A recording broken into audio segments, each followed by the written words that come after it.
Hello friends, welcome to my YouTube channel in Atyant Academy. आज के इस वीडियो में मैं आप लोगों को पढ़ाऊंगा क्लास 10th एनसीईआरटी मैथ। तो इसमें देखिए, लेसन का नाम है वास्तविक संख्याएं। तो वास्तविक संख्याएं में जैसे संख्याएं कितनी दो प्रकार की होती हैं, एक वास्तविक संख्याएं और दूसरा काल्पनिक संख्याएं। तो काल्पनिक संख्याएं तो हमें पढ़ना नहीं है, हमें पढ़ना है वास्तविक संख्याएं।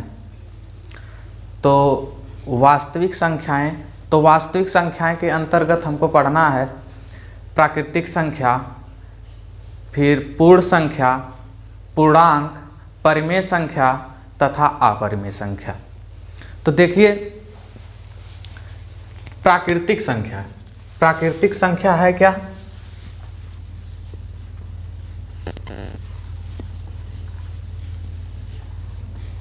प्राकृतिक संख्या वही है जो एक से स्टार्ट हो। कहां से? एक से स्टार्ट हो, 2, 3, 4 ... इनफाइनाइट, यानी चलता चला जाए इसी प्रकार, तो उसे क्या कहते हैं? प्राकृतिक संख्या। मतलब डेफिनेशन तो मैं नहीं बता रहा हूं, जिसे बस आप ये जानिए कि प्राकृतिक संख्या है क्या। प्राकृतिक संख्या है क्या? तो प्राकृतिक संख्या जो एक से स्टार्ट हो और अनंत तक चलता चला जाए, कभी खत्म ना हो, उसे क्या कहते हैं? प्राकृतिक संख्या। अब देखिए, दूसरे नंबर पे हमको पढ़ना है पूर्ण संख्या। पूर्ण संख्या,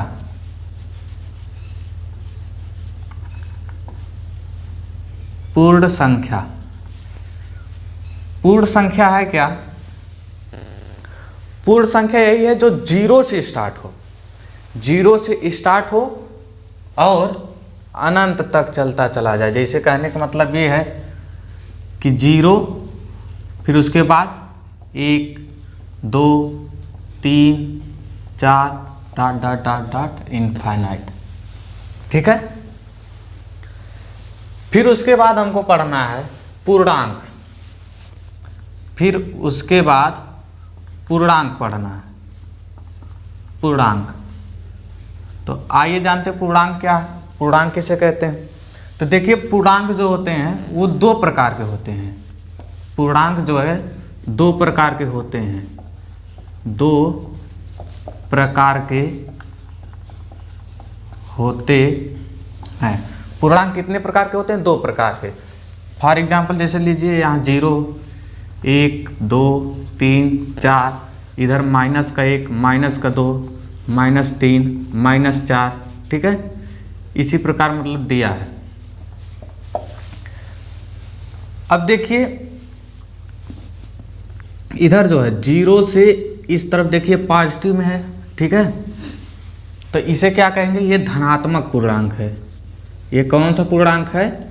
धनात्मक पूर्णांक है, धनात्मक पूर्णांक। और ये देख रहे हैं -1, -2, -3, -4, ये जो लिखा है, ये कौन सा पूर्णांक है? ये ऋणात्मक पूर्णांक है। ये ऋणात्मक पूर्णांक, ऋणात्मक पूर्णांक। अब बात यहाँ पे आ रही है, बात यहाँ पे ये है कि एक ये प्लस का था तो ये धनात्मक पूर्णांक हो गया, ये माइनस में है, ठीक है, तो ये ऋणात्मक पूर्णांक हो गया। लेकिन 0 है क्या?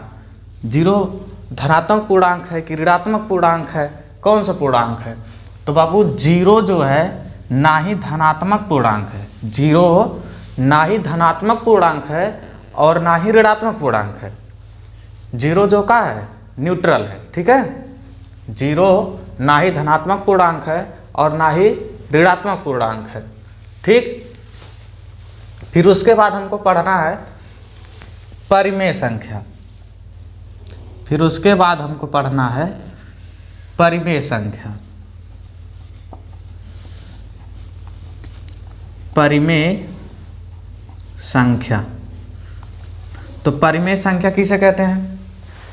तो बाबू परिमेय संख्या उसे कहते हैं जिसे हम P/Q के फॉर्म में लिख सकते हैं, जिसे P/Q के रूप में लिख सकते हैं और Q का मान जो है वो 0 के बराबर ना हो।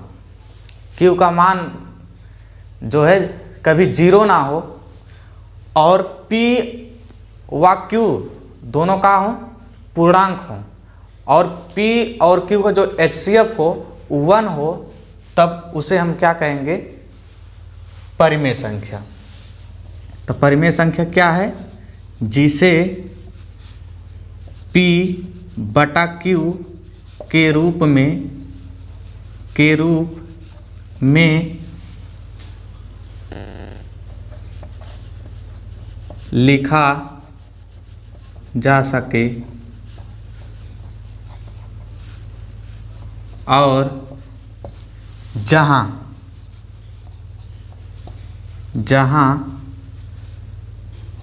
Q = not 0 तथा P व Q दोनों का हों, दोनों पूर्णांक हों और P व Q का जो HCF हो, वो कितना हो? 1 हो, तब हम कह सकते हैं कि यह क्या है? एक परिमेय संख्या है। ठीक है। फिर उसके बाद जैसे अगर एग्जाम्पल के तौर पे लिया जाए, जैसे देखो 0, क्या 0 एक परिमेय संख्या है? जी बिल्कुल है। कैसे? हमने क्या बोला है कि जिसे हम P/Q के रूप में लिख सकते हैं और जहाँ Q = not 0 हो और P व Q दोनों का हो पूर्णांक हो और P व Q का जो HCF हो 1 हो, तो हम क्या कहेंगे? उसे परिमेय संख्या। तो जैसे अगर 0 है, जैसे 0 है, 0/1, 0/1 लिख सकते हैं, तो वो है क्या? परिमेय संख्या है। ठीक है। अगर जैसे 1/2 लिख लें, 1/2 लिख ले, ये भी क्या है? एक परिमेय संख्या है। ठीक है। चलिए ठीक है, आगे आइए। उसके बाद हमको पढ़ना है अपरिमेय संख्या। उसके बाद हमको पढ़ना है अपरिमेय संख्या।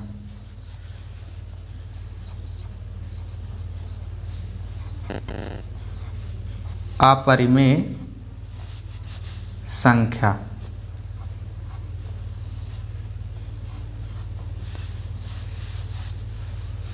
अपरिमेय संख्या,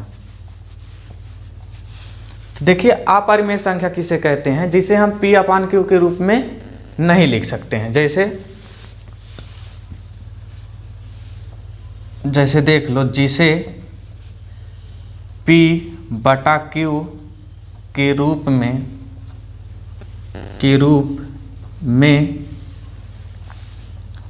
ना लिखा जा सके,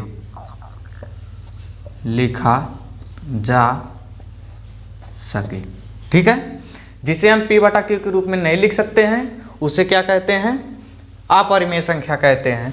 जैसे √2 ले लो, ठीक है, √3 ले लो, √5 ले लो, √7 ले लो, ठीक है, और √11 ले लो। मतलब इसी प्रकार से चाहे जितना भी ले लो, ठीक है, तो वह क्या है? अपरिमेय संख्या है। ठीक बाबू, तब तो इतना तो आप लोगों को समझ में आया होगा।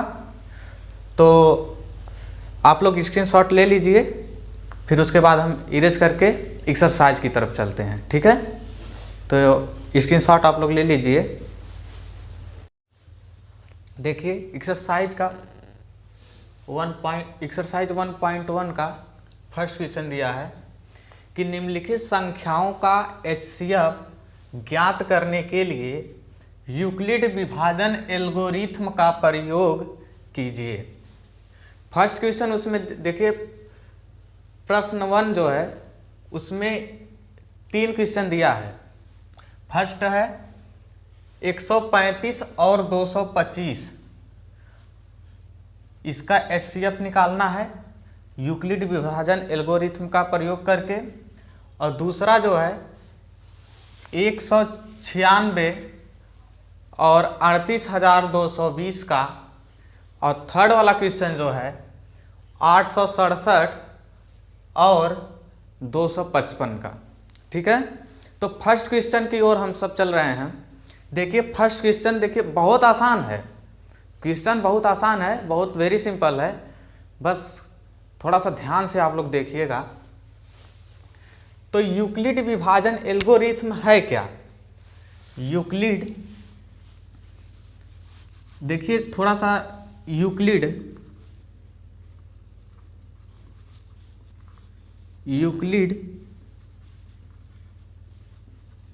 विभाजन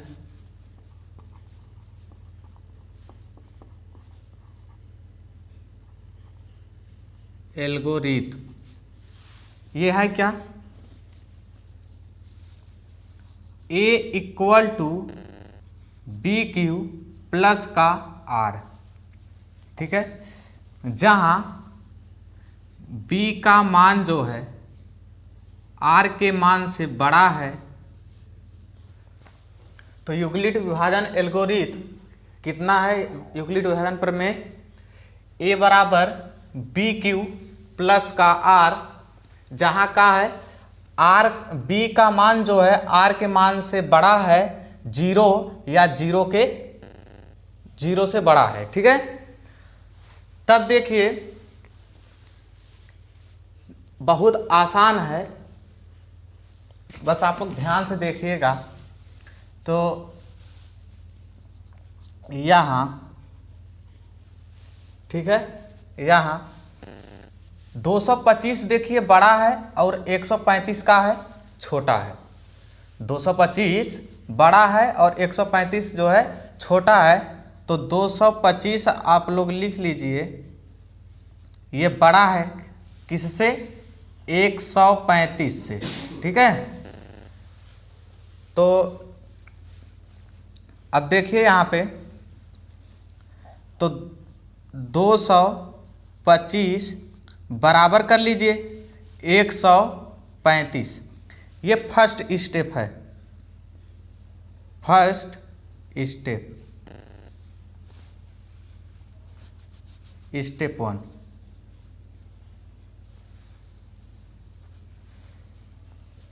तो इसमें देखिए हम क्या करेंगे, 225 में 135 से भाग कर देंगे, एक बार जाएगा, फिर कितना हो जाएगा 135, 5 में से 5 माइनस कर लेंगे, कितना हो जाएगा 0, और यहाँ से हासिल लेंगे उधार, तो यहाँ हो जाएगा कितना 12, 12 में से 3 माइनस कर लेंगे तो 9। ठीक है, कितना बचा 90। ठीक है, यहाँ कुछ नहीं, कितनी बार गया है? एक बार गया है, तो गुणे 1 प्लस का कितना शेषफल बचा है? शेषफल कितना है? 90 है, यही न कह रहा है। देखिए a बराबर, तो a बराबर मतलब कि जौन सबसे बड़ा है, जो संख्या सबसे बड़ी है उसको पहले आप लोग लिख लीजिए, फिर बराबर कर दीजिए। BQ का मतलब है जिससे हम लोग भाग दिए हैं, जैसे 225 में हम लोग 135 से भाग दिए हैं। देखिए 225 में 135 से भाग दिए हैं, तो कितनी बार गया है? कितनी बार गया है? तो कितनी बार गया है? एक बार गया है, तो गुणे 1 हो गया, प्लस का प्लस रिमाइंडर यानी शेषफल, शेषफल कितना बचा है? 90। देखिए ठीक है, अब देखिए दूसरे स्टेप में 135 को इधर लाएंगे, तो 135 हो गया बराबर है 90 को इधर लाएंगे 90। अब देखिए 135 में हम 90 से क्या कर देंगे, भाग कर देंगे। 135 में 90 से भाग कर देंगे तो एक बार लेकर जाएंगे तो यहाँ हो जाएगा 90, ठीक है, माइनस कर लेंगे 5 है, देखिए यहाँ उतर जाएगा और यहाँ हो जाएगा यहाँ हो जाएगा 13, 13 में से 9 जाए 4, ठीक है, कितना बचा 45। कितनी बार गया है, एक बार गया है, तो गुणे 1 प्लस का रिमाइंडर कितना बचा है, शेषफल, शेषफल 45 बचा है, ठीक है। अब देखिए फिर 90 को इधर लाएंगे, ठीक है, 90 बराबर फिर 45 को इधर लाएंगे 45 गुणे, अभी 90 में हम 45 से भाग दे देंगे, 90 में 45 से भाग दे देंगे तो 45 दूना का 90 और 90 में से 90 हम माइनस कर देंगे तो कितना हमें रिमाइंडर जो है शेषफल कितना 0 मिल जाएगा, ठीक है। ठीक, तो कितनी बार गया है, 2 बार गया है तो 2 हो गया, ठीक है, प्लस का रिमाइंडर शेषफल कितना है 0 है, ठीक ना। तो इसमें हम देखेंगे भाजक है क्या, भाजक जो है यहाँ लिख देंगे, भाजक 45 है, 45 है, तब या तथा, ठीक ना। HCF जो होगा HCF बराबर कितना हो जाएगा 45 हो जाएगा, क्यों, क्योंकि 0 0 के ऊपर का है 45 है तो 45 इसका क्या हो जाएगा HCF हो जाएगा, ठीक है। ये फर्स्ट वाले का आंसर है, ठीक है, आया समझ में। ये स्टेप 1 था, ये जो है आपका स्टेप सेकेंड और ये जो है स्टेप 3, ठीक है। चलिए इसी प्रकार हम लोग सेकेंड वाले क्वेश्चन को करते हैं। तो इसमें देखिए यहाँ 38,220 जो है बड़ा है और 196 जो है छोटा है, तो लिख देंगे 38,220 बड़ा है किससे 196 से। तब फर्स्ट स्टेप में यूक्लिड विभाजन प्रमेय से, यूक्लिड विभाजन प्रमेय से स्टेप 1 में देखिए, स्टेप 1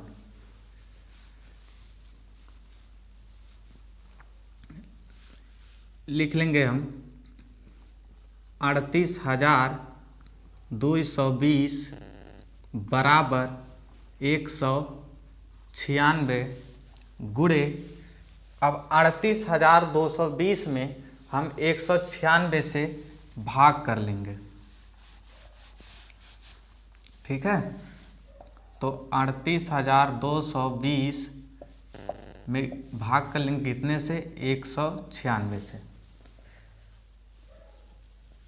कितनी बार लेकर जाएंगे, एक बार लेकर जाएंगे तो 196। अब यहाँ माइनस कर लेंगे तो यहाँ से एक कैरी जाएगा तो यहाँ हो जाएगा 12, 12 में से 6 गया 6 और यहाँ हो गया 17, यहाँ से हासिल जाएगा उधार तो यहाँ हो जाएगा 17, 17 में से 9 माइनस कर लेंगे तो 8 और है 2 उतर जाएगा। अब कितनी बार लेकर जाएंगे ये, और यहाँ हो जाएगा 2 और 2 में से 1 गया 1। अब 5 बार यानी 18 या 200 यानी 9 बार लेकर जाएंगे तो 9 छक्का 54 के 4 हासिल 5, 9 9 81, 81 5 86, 86 के 6 हासिल 8 और 9 1 कम 9 9 8 17। माइनस कर लेंगे, यहाँ हो गया 12, 12 में से 4 गया 8 और यहाँ हो गया 15, 15 में से 6 गया 9, यहाँ हो गया 7, 7 में से मतलब कुछ नहीं और यहाँ हो गया 0 उतर जाएगा। ठीक है, अब 196, अब यहाँ कितना है 980, यानी कि 4 2 चौके 8, 5 बार लेकर जाएं तो 5 छक्का 30 के 0 हासिल 3 और 5 9 45, 45 3 48 के 8 हासिल 4 और 5 1 कम 5 4 9। माइनस कर लेंगे, यानी कि यहाँ पे रिमाइंडर हमको का 0 मिल गया। ठीक है, रिमाइंडर यहाँ पे 0 मिल गया शेषफल। तो कितनी बार गया है, गया है 195, 195 प्लस का शेषफल कितना 0, यानी कि एक ही स्टेप में हमें आंसर मिल गया। तो अब इसका जो भाजक है, भाजक जो है 196 है। ठीक है, लिख देंगे भाजक, भाजक कितना है 196, तब HCF कितना हो जाएगा, HCF इक्वल टू कितना हो जाएगा 196।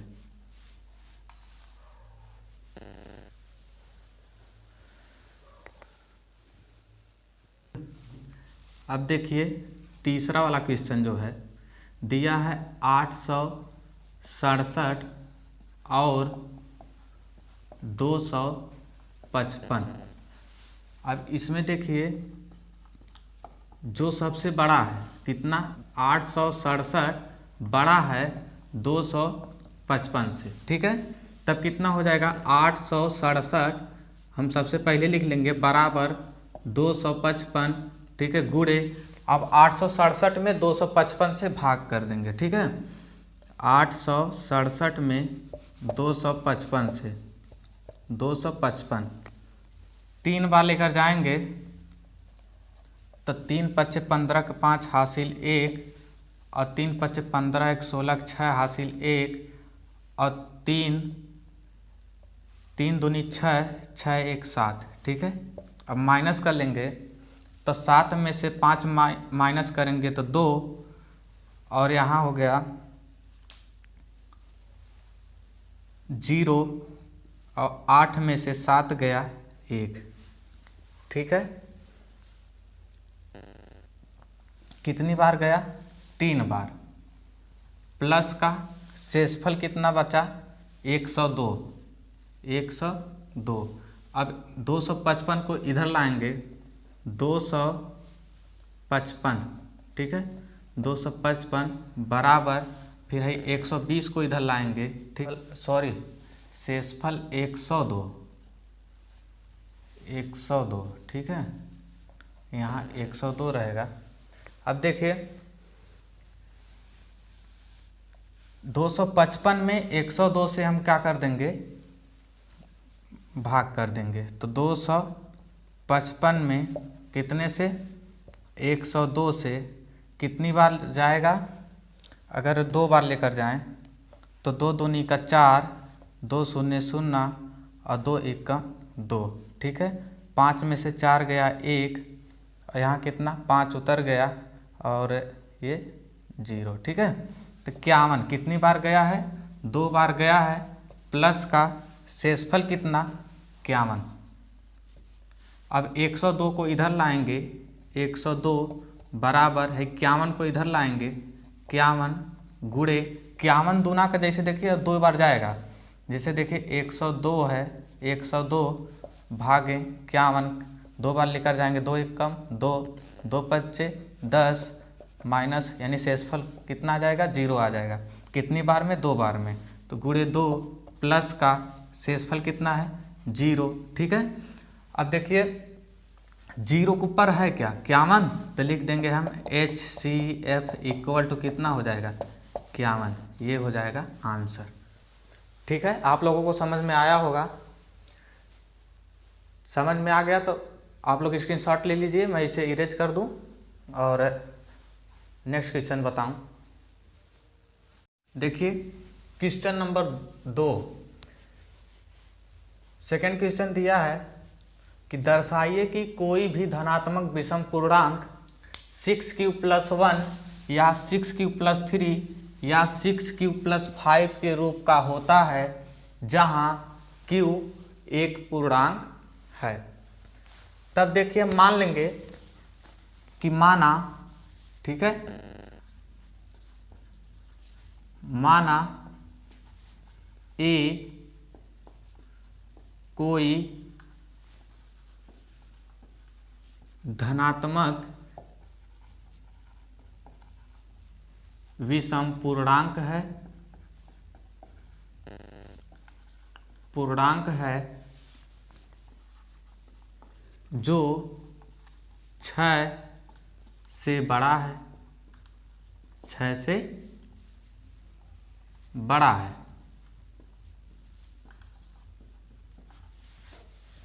और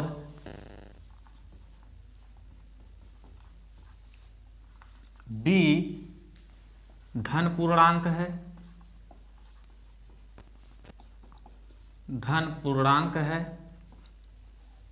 तब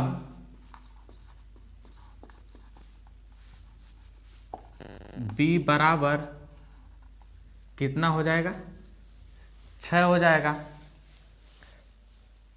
तब यूक्लिड विभाजन प्रमेय से, तब यूक्लिड विभाजन प्रमेय से, तो यूक्लिड विभाजन प्रमेय है क्या, यूक्लिड विभाजन प्रमेय है a बराबर BQ प्लस का R, ठीक है। तो a बराबर हो जाएगा, a बराबर b, और b की जगह कितना है 6 है, तो 6q प्लस का R, ठीक है। तो देखिए जो यदि b बराबर 6 है तो इसका जो शेषफल होगा, वो 6 से कम होगा। 6 से कम का मतलब कि जो शेषफल होगा 0 हो जाएगा, 1 2 3 4 5, ठीक ना, यही होगा। तो हम यही r इक्वल टू एक बार 0 रखेंगे, 1 2 3 4 5 इसी तरह से रख के निकालेंगे, ठीक ना, और देखेंगे कौन सा सम है और कौन सा विषम, ठीक है। तो r बराबर 0, ठीक है, फर्स्ट वाले चल रहे हैं। तो a बराबर कितना है 6q प्लस का 0। अब जब r इक्वल इसमें 0 रखे हैं, देखिए तो a बराबर कितना हो गया 6q। अब 6 है क्या, सम है कि विषम है, सम है, ठीक है। इसी प्रकार दूसरा r इक्वल टू 1 रखिए, तो a बराबर 6q प्लस का 1।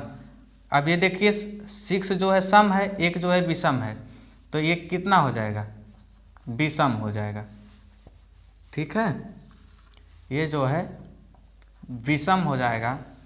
फिर देखिए r बराबर 2 रखिए, तो a बराबर 6q प्लस का 2। अब इसमें देखिए 6 जो है सम है और 2 है ये भी सम है, तो ये कितना हो जाएगा सम प्लस सम यानी कि सम। r बराबर इसी प्रकार r बराबर 3 रखेंगे, तो a equal to 6q plus का 3। अब इसमें हम लोग देख रहे हैं कि 6 जो है सम है, 3 जो है विषम है, तो सम और विषम कितना हो जाएगा विषम, ठीक है। अब r बराबर 4, तो a बराबर 6 तो शायद नीचे आप लोगों को नहीं दिख रहा होगा, मैं इधर लिख दे रहा हूँ। तो r बराबर 4, ठीक है। अब r बराबर 4 रखेंगे तो कितना हो जाएगा, a बराबर 6 प्लस का 4, ये भी सम है, ये भी सम है, ठीक है। तो दोनों सम और सम मिलके क्या हो जाएंगे, सम हो जाएंगे, ठीक है। अब r बराबर 5 पे, अब r बराबर 5 रखिए तो a बराबर 6 प्लस का 5। अब यहाँ हम लोग देख रहे हैं कि 6 जो है सम है और 5 जो है विषम है, तो सम और प्लस विषम मिलके क्या हो जाएंगे, विषम, ठीक है।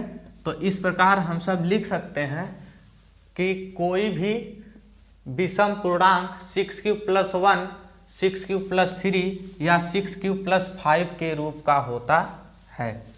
कोई भी धनात्मक विषम पूर्णांक, धनात्मक विषम पूर्णांक, विषम पूर्णांक 6 प्लस 1, 6 प्लस 1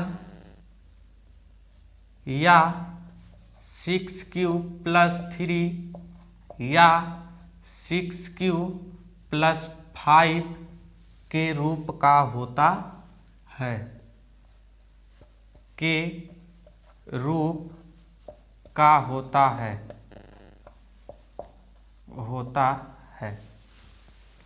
तो आशा करता हूँ कि आप लोगों को ये वीडियो पसंद आई होगी, और यदि आपको वीडियो पसंद आई है तो लाइक, शेयर और चैनल को सब्सक्राइब ज़रूर करें।